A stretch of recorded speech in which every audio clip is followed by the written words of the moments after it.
हमारे यहाँ अगर इस दुनिया में, भारत में हिंदू धर्म का अगर जनाजा निकलते हुए देखना है तो किसी हिंदू की शादी में चले जाओ।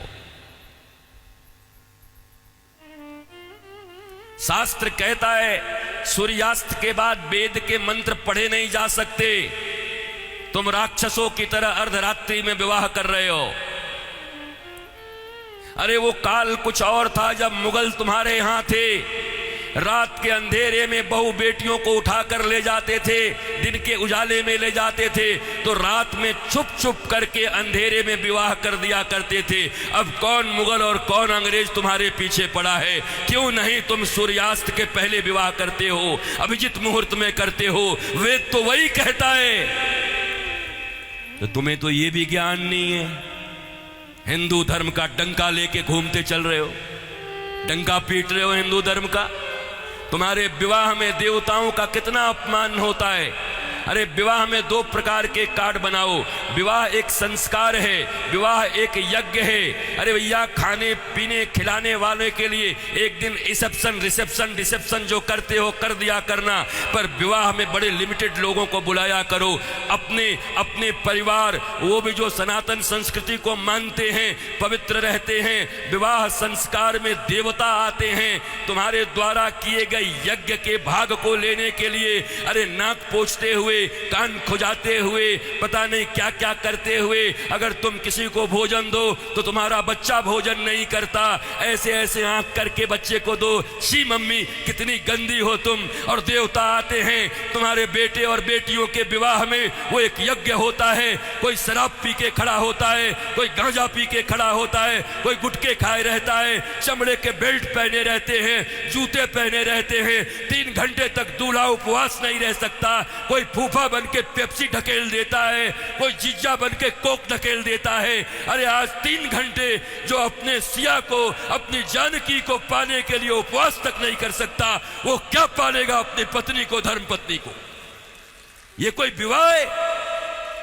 ये कोई सनातन संस्कृति है? और इसी को तुम विवाह कहते हो। विवाह यज्ञ है, यज्ञ है। इसलिए हमारे यहां तलाक और डिवोर्स का कोई सिस्टम नहीं है। उनके यहां विवाह एक एग्रीमेंट है, आज हुआ है कल तोड़ देंगे। पर सनातन संस्कृति धर्म पत्नी और पति स्वामी, इस प्रकार की एक संरचना है। विष्णु और लक्ष्मी बताया जाता उनको।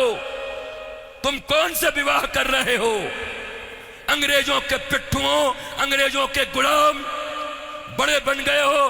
भारत के पैसे खा करके उन पैसों से भारत को ये दिखा रहे हो अंग्रेजों और पाश्चात्य संस्कृति की तरह विवाह करके साधारण भारतीयों के मन में लोभ उत्पन्न कर रहे हो।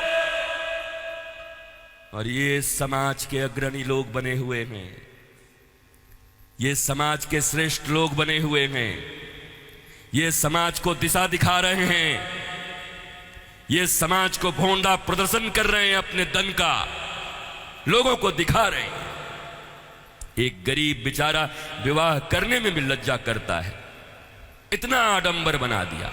विवाह एक यज्ञ है, बड़ा पवित्र यज्ञ है, सुंदर यज्ञ है। वेदियां बनती हैं। हमारे यहां दूल्हे दुल्हन, उनके वस्त्र कैसे होते थे? देखो आज के 50 साल पहले ही देखो ना, 50 साल पहले के फिल्म देख लो बॉलीवुड में, तो समझ जाओगे कैसे वस्त्र पहन करके विवाह करता हमारे यहाँ पर। क्योंकि बॉलीवुड भी या सिनेमा भी समाज का दर्पण होता है। और अब बदले हुए बॉलीवुड को देख लो कि अब कैसे विवाह करते हो। हमारे विवाह में हमारे वस्त्र, हमारे परिधान, फिर लेन देन इतना तो बनता है। 5 साड़ी तो बनती है, 21 साड़ी लगेगी ननद की। अरे कौन से ग्रंथ में लिखा है? कोई माई का लाल भारतवर्ष में किसी शास्त्र में मुझे दिखाए? कहां लिखा है ये लेन देन? तुम्हारी बुढ़िया पुराण में होगा। लोभियों के बनाए गए कानून, लोभियों के बनाए गए नियम। अरे जरा सोचो, एक बच्ची, एक बेटी अपना नाम, अपना गोत्र छोड़कर आती, अपना टाइटल छोड़ करके आती, अपने घर परिवार, माता पिता, भाई बहन, सखी सहेली छोड़कर आती और तुम्हारे वंश को बढ़ाने के लिए तुम्हारे घर में आती है, उसको भी टीवी, फ्रिज और कार के लिए मिट्टी, तेल और पेट्रोल से जला देते हो। तुम्हें शर्म नहीं आती? भारतवर्ष में जन्म लेकर बैठे हो।